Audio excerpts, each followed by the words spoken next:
Hello friends, this is Akanksha Singh. Welcome you on YouTube channel way to JRF. आज हम लोग discuss कर रहे हैं ये प्रैक्टिस सेट नंबर 3। ये इसके क्वेश्चंस हिंदी में हैं, बट मैं इनको साथ में ही आपको पूरा इंग्लिश में एक्सप्लेन करती जाऊंगी। पूरा टर्म्स, पूरा क्वेश्चन मैं आपको इंग्लिश में बताती जाऊंगी। इसको हम लोग प्रॉपर इंग्लिश में भी डिस्कस करेंगे। तो जो क्वेश्चन है ये आपको होम साइंस से रिलेटेड किसी भी कॉम्पिटेटिव एग्जाम की अगर आप प्रिपरेशन कर रहे हैं तो उसके लिए आपको ये हेल्प करेंगे। आप फिर वो टीजीटी, पीजीटी या किसी एंट्रेंस एग्जाम की या किसी कॉम्पिटेटिव एग्जाम की प्रिपरेशन कर रहे हैं तो उस सब में ये आपको हेल्प करेंगे। और इसके अलावा चैनल पे बहुत सारे प्लेलिस्ट हैं जिसमें आपको प्रैक्टिस सेट्स कराए गए हैं, मॉक टेस्ट कराए गए हैं और प्रीवियस ईयर के नेट के क्वेश्चन पेपर सॉल्व हैं। तो वो प्लेलिस्ट भी अगर आप चेक करेंगे तो वो आपको आपकी प्रिपरेशन में हेल्प करेंगे। आपको जो कॉन्सेप्ट्स हैं उनको और इम्प्रूव करने में और कॉन्सेप्ट्स को अच्छे से क्लियर करने में आपको हेल्प करेंगे। तो हम लोग स्टार्ट करते हैं। ये हमारा प्रैक्टिस सेट नंबर 3 है। तो हम स्टार्ट करेंगे इसको क्वेश्चन नंबर 1 से। और इसके पहले अगर अभी तक आपने चैनल सब्सक्राइब नहीं किया है तो चैनल को सब्सक्राइब जरूर कर लें। और सभी लोग अपने जो भी लोग जितने भी लोग सभी लोग क्लास देख रहे हैं, क्लास को लाइक जरूर कर दें और अपने फ्रेंड्स के साथ शेयर कर दें। फिर हम लोग स्टार्ट करते हैं। हमारा पहला क्वेश्चन क्या है? भोज्य पदार्थ मतलब जो हमारे फूड प्रोडक्ट्स हैं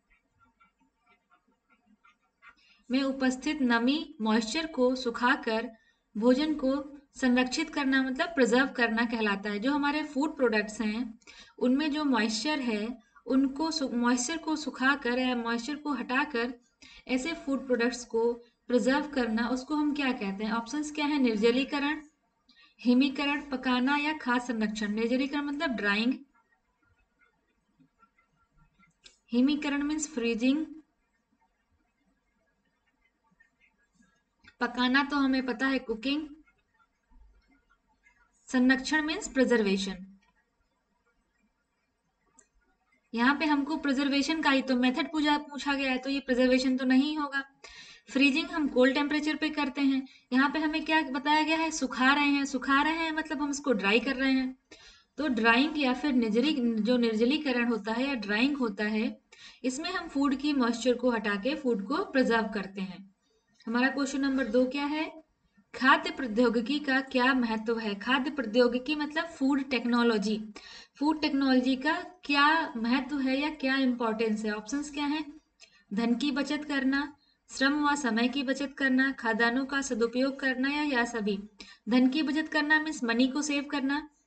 कम टाइम और कम कैलोरी को हम किसी को काम को कर रहे हैं तो उसमें हम चाहते हैं कि कम से कम टाइम लगे और कम से कम हमारी एनर्जी वेस्ट हो। तो एनर्जी और टाइम को सेव करना। खाद्यान्नों का सदुपयोग करना मीन्स जो भी हमारे फूड प्रोडक्ट्स हैं उनको प्रॉपर अच्छे से यूज करना।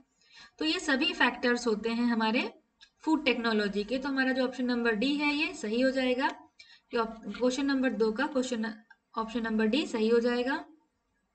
नेक्स्ट आता है क्वेश्चन नंबर 3। गन्ने से शक्कर बनाना होता है मीन्स जो शुगर केन है, शुगर केन से जो हम शुगर बनाते हैं, शुगर केन को यूज करके जो हम शुगर बनाते हैं तो उसको हम क्या कहते हैं? जैविक परिवर्तन, व्युत्पन्न खाद्य पदार्थ, रासायनिक खाद्य पदार्थ या हिमीकरण। तो इसको हम बोलते हैं व्युत्पन्न खाद्य पदार्थ या प्रोसेस्ड फूड। ठीक है, तो जो शुगर केन से जो हम शुगर बनाते हैं इसको हम कहते हैं processed food. Next question number 4। परिवर्तनों को बांटा जाता है। यहाँ पे हम बात कर रहे हैं फूड चेंज की। फूड में अगर कोई चेंज हो रहा है तो कौन कौन से रीजंस हो सकते हैं या कौन कौन से फैक्टर्स हैं जिससे फूड में चेंज हो रहा है या कोई परिवर्तन हो रहा है? ऑप्शंस क्या है? भौतिक परिवर्तन, फिजिकल परिवर्तन, रासायनिक परिवर्तन मीन्स केमिकल चेंज, जैविक परिवर्तन means biological change. Options D है ये सभी। तो अगर हम फूड की बात करें, फूड में अगर कोई चेंज हो रहा है तो फिजिकल चेंज भी होता है, केमिकल चेंज भी होता है, बायोलॉजिकल चेंज भी होता है। तो हमारा जो ऑप्शन नंबर डी है ये सही हो जाएगा। Question number 5। निम्न में से कौन सा खाद्य पदार्थ भोजन में विभिन्नता लाने की प्रक्रिया में शामिल नहीं है? इनमें से कौन सा फूड आइटम है जो हम अगर बात करें तो फूड में क्या है, जो जो हमारी फूड में जो मोनोटॉमी चल रही है, मोनोटॉनी चल रही है, उसको ब्रेक नहीं करता है, विभिन्नता लाने की प्रक्रिया में शामिल नहीं है।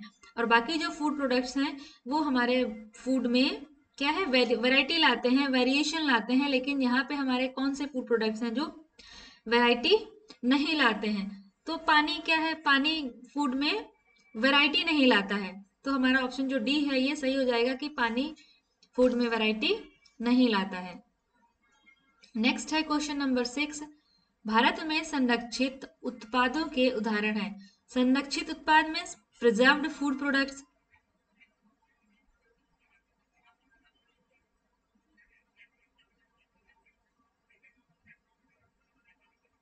इनमें से प्रिजर्व्ड फूड प्रोडक्ट्स कौन कौन से हैं? ऑप्शंस हैं अचार, पिकल, मुरब्बा, पापड़। तो ये हमारा ये सभी जो डी ऑप्शन है ये सही हो जाएगा। वर्ष 2012 तक कितने वृहद खाद्य संसाधन पार्क स्थापना का ध्येय था? तो हम 2012 क्यों पढ़े, अभी हम लोग पढ़ रहे हैं 2024। तो 2024 की अगर बात करें तो 2024 तक कितने हमारे मैक्रो फूड पार्क बन चुके हैं? यहाँ पे हम मेनली बात कर रहे हैं फूड पार्क्स की। तो 2024 तक कितने फूड पार्क बन चुके हैं? तो बन चुके हैं 325। ठीक है, टोटल अगर हम फूड पार्क की बात करें इंडिया में 2024 तक 325 फूड पार्क्स बन चुके हैं। तो इसका यहाँ पे हम 2012 ना पढ़ के 2024 में हमारे कितने फूड पार्क बन चुके हैं, वो है 325। हमारा नेक्स्ट क्वेश्चन आता है क्वेश्चन नंबर 8। क्वेश्चन नंबर 8 क्या है? खाद्य विज्ञान में शामिल है। खाद्य विज्ञान means food science. Food science में क्या क्या आता है? ऑप्शंस क्या है? पाक कला मीन्स कुकिंग, कृषि विज्ञान एग्रीकल्चर, सूक्ष्म जीव विज्ञान माइक्रोबायोलॉजी या सभी। तो फूड साइंस में हम क्या पढ़ेंगे? हम कुकिंग पढ़ेंगे, हम एग्रीकल्चर तो पढ़ेंगे नहीं, एग्रीकल्चर की अलग ही पूरी स्ट्रीम है। तो हम इसमें क्या है, हम पढ़ेंगे पाक कला। ठीक है, क्वेश्चन नंबर 8 का हमारा ऑप्शन जो ए है ये सही हो जाएगा। क्वेश्चन नंबर 9, खाद्य पदार्थों को डिब्बे में बंद करने की प्रक्रिया किस वर्ष प्रारंभ हुई? डिब्बे में बंद करना मतलब केनिंग। तो यहाँ पे हमको पूछा जा रहा है कि केनिंग जो है ये कब स्टार्ट हुआ। सिंपल सा जो हमारा फूड प्रिजर्वेशन का एक मेथड है केनिंग, जो फूड प्रिजर्वेशन का मेथड है केनिंग या डिब्बा बंद करना, तो ये कौन से ईयर में स्टार्ट हुआ? तो ये स्टार्ट हुआ था 1810 में, 1810 ईयर में स्टार्ट हुआ था केनिंग। ठीक है, नेक्स्ट क्वेश्चन क्या है हमारा? Question number 10। अब इसमें क्या बात की जा रही है? खाद्य पदार्थों को डिब्बों में बंद करने की प्रक्रिया की खोज किसने की थी? अब यहाँ पे हमने पढ़ लिया केनिंग आया कब था, आया था 1810 में या 1810 ईयर 1810 में। अब ये जो हमारा केनिंग प्रोसेस है, केनिंग जो ये हमारी प्रिजर्वेशन प्रोसेस है, इसको खोजा किसने था या इसके बारे में किसने बताया, किसने दिया है हमारी केनिंग को? तो हमारा इसमें क्या ऑप्शंस क्या हो जाएंगे? निकोलस एपर्ट ने, निकोलस द्वितीय ने, निकोलस वेलिंगटन ने या निकोलस थार्प ने। तो अगर हम बात करें यहाँ पे केनिंग की, तो केनिंग को दिया था निकोलस एपर्ट ने। तो यहाँ से हम बात कर सकते हैं जो हमारी केनिंग है, प्रिजर्वेशन मेथड है जो केनिंग, उसको दिया है निकोलस एपर्ट ने 1810 में दिया था। अब यहाँ पे हम बात करें एक दिन में खराब हो जाने वाले खाद्य पदार्थ हैं, एक दिन में खराब हो जाने वाले खाद्य पदार्थ कौन कौन से हैं? ऑप्शंस क्या है? दूध, दही, मांस या ये सभी। तो अगर हम बात करें कि इनको हम एक रूम टेम्परेचर पे या नॉर्मल ऐसे ही छोड़ दे रहे हैं, तब एक दिन में क्या हमारा जो ये मिल्क है ये एक दिन में खराब होने वाला प्रोडक्ट है। बाकी दही है, मीट है, अगर इनको हम थोड़ा सा प्रिजर्व करके रखते हैं या थोड़ा सा प्रिकॉशंस के साथ रखते हैं, तो दही और मीट ये दोनों एक दिन में खराब होने वाले प्रोडक्ट नहीं है। बट मिल्क जो है ये एक दिन में खराब होने वाला प्रोडक्ट है। उसके बाद क्वेश्चन नंबर 12 क्या है? एक दिन में खराब होने वाले खाद्य पदार्थ कहलाते हैं। यहाँ पे हम हिंदी में देखो यहाँ पे पूछा गया है कि जो एक दिन में खाद्य पदार्थ खराब हो जा रहा है दूध है, और जो प्रोडक्ट एक दिन में खराब हो जाते हैं उनको हम क्या कहते हैं। तो यहाँ पे हम देखेंगे,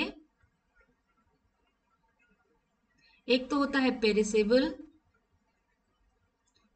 एक होता है सेमी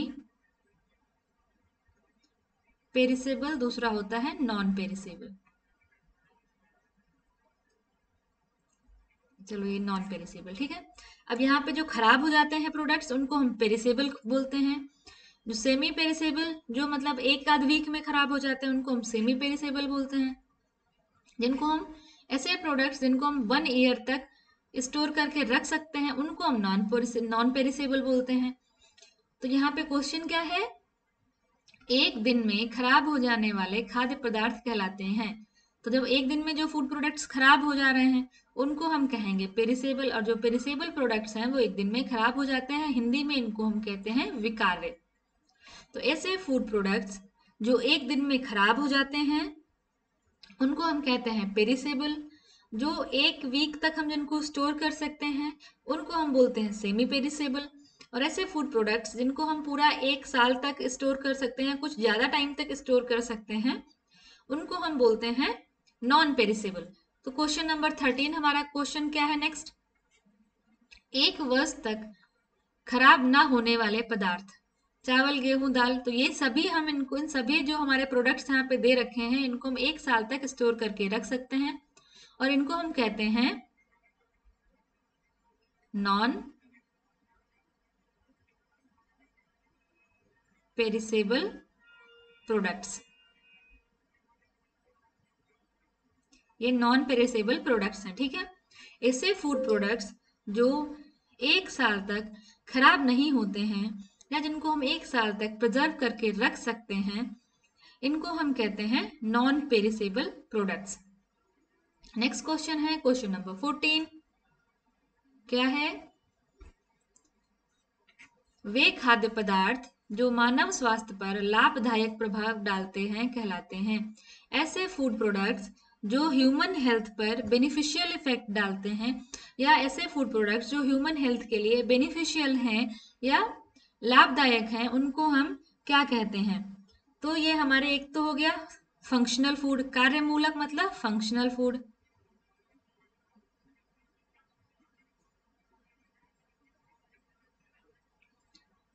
सिंथेटिक सिंथेटिक फूड्स। संरक्षित मतलब प्रिजर्वेटिव।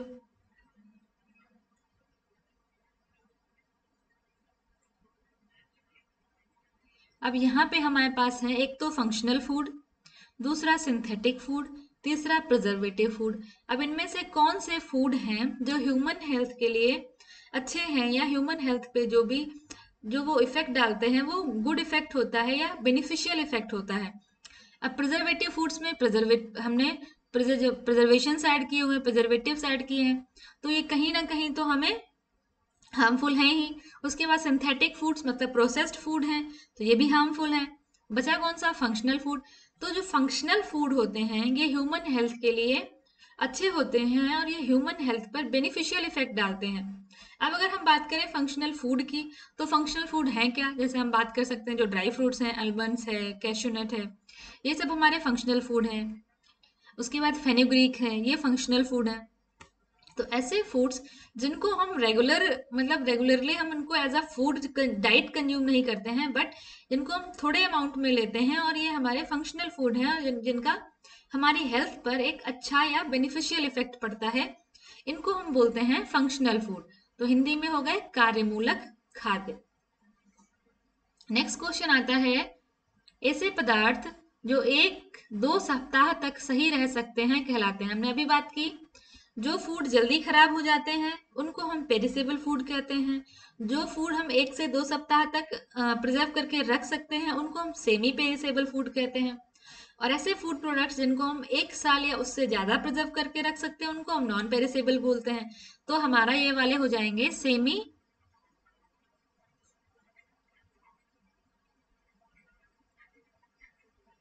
Perishable products.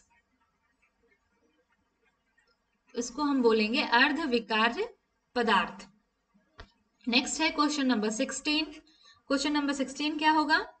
भोज्य पदार्थ को नष्ट करने वाले मुख्य सूक्ष्म जीव हैं। मीन्स जो हमारे फूड प्रोडक्ट्स हैं, फूड प्रोडक्ट को नष्ट करना या फिर हम बोल सकते हैं कंटामिनेट करना या डिस्ट्रॉय करने वाले माइक्रो ऑर्गेनिजम्स कौन कौन से हैं? ऑप्शंस क्या है? जीवाणु मीन्स बैक्टीरिया, फंगस, ईस्ट या ये सभी। तो हम यहाँ पे अगर हम बात करें तो बैक्टीरिया है, फंगस है, ईस्ट है, मोल्ड है, ये सभी कुछ ना कुछ स्टेज पे जाके हमारे फूड प्रोडक्ट को डिस्ट्रॉय करते हैं या कंटामिनेट कर देते हैं। तो इसका ऑप्शन हो जाएगा ये सभी। हमारा ऑप्शन नंबर डी जो है ये सही हो जाएगा। यहाँ पे बात कर रहे हैं हिमशीलित मटर है, इसको हम बोलेंगे फ्रोजन। जो फ्रोजन पी आती है, फ्रोजन पी को हम क्या बोलेंगे? ये हमारा संरक्षित खाद्य पदार्थ है, मीन्स प्रिजर्वेटिव फूड है।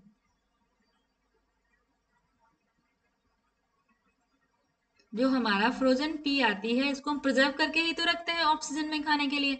तो जो चीजें हमें ऑफ सीजन में मिल रही हैं वो सारे हमारे food products preserved food products होते हैं। तो ये हो जाएगा हमारा जो फ्रोजन पी है ये हमारी प्रिजर्व्ड फूड होती है। गन्ने से शक्कर बनाना, ये तो अभी हमने लास्ट में किया था तो इसको कट कर दो, ये क्वेश्चन रिपीट हो गया। क्वेश्चन नंबर 19, कम सोडियम वाला नमक है, लो सोडियम सॉल्ट। तो लो सोडियम सॉल्ट अगर हम बात करें, जो ऐसा सॉल्ट जिसमें सोडियम की अमाउंट क्या है कम होती है, तो उसको हम क्या कहेंगे? ऑप्शंस क्या है? चिकित्सीय खाद्य, कार्यमूलक, खाद्य व्युत्पन्न या खाद्य संरक्षित खाद्य। तो यहाँ पे हमें सिंपल सी ये बात करनी है कि जो लो सोडियम सॉल्ट है, ये लो सोडियम सॉल्ट हम किस में यूज करते हैं? हाई बीपी या जो हम बोल सकते हैं हार्ट पेशेंट्स के लिए। अब हार्ट पेशेंट के लिए हम लो सोडियम सॉल्ट यूज करें तो सिंपल सी बात है ये मेडिकेटेड सॉल्ट होगा। तो ये हमारा चिकित्सीय खाद्य हो जाएगा। तो हमारा क्वेश्चन नंबर 20 क्या है? फार्मूला बद्ध खाद्य पदार्थ, खाद्य का उदाहरण क्या है? मीन्स एक ऐसे फूड प्रोडक्ट्स जिनको हम बनाते हैं तो उनमें हर एक जो भी हम उसमें अमाउंट या जो भी हम उसमें प्रोडक्ट्स यूज कर रहे हैं वो सब एक प्रोपोर्शन में होते हैं या एक रेशियो में होते हैं। तो ऐसे फूड्स को हम बोलते हैं फार्मूला बद्ध या फॉर्मुलेटेड फूड प्रोडक्ट्स। तो वो कौन से हैं? डबल रोटी, बिस्किट, केक। तो हम ये सब भी चीजें बनाते हैं। ये सभी चीजों को हम बनाने के लिए क्या एक प्रोपोर्शन में सारे जो भी हम इंग्रेडिएंट्स ले रहे हैं वो सारे इंग्रेडिएंट्स एक प्रोपोर्शन में ही तो होते हैं। तो हमारा जो ऑप्शन नंबर डी है ये हमारा इसका ऑप्शन नंबर डी सही हो जाएगा कि बिस्किट है, डबल रोटी है, केक है, ये सब हमारे क्या फॉर्मुलेटेड फूड प्रोडक्ट्स हैं। तो यहाँ पे हम लोगों ने 20 क्वेश्चंस कंप्लीट कर लिए हैं। और क्लास आपको कैसी लगी जरूर बताइएगा, और सभी लोग क्लास को अपने फ्रेंड्स के साथ जरूर जरूर शेयर करिए। और अगर अभी तक आपने चैनल सब्सक्राइब नहीं किया है तो चैनल को सब्सक्राइब जरूर कर लें। मिलते हैं नेक्स्ट क्लास में, तब तक के लिए wish you all the very best, good luck, bye bye.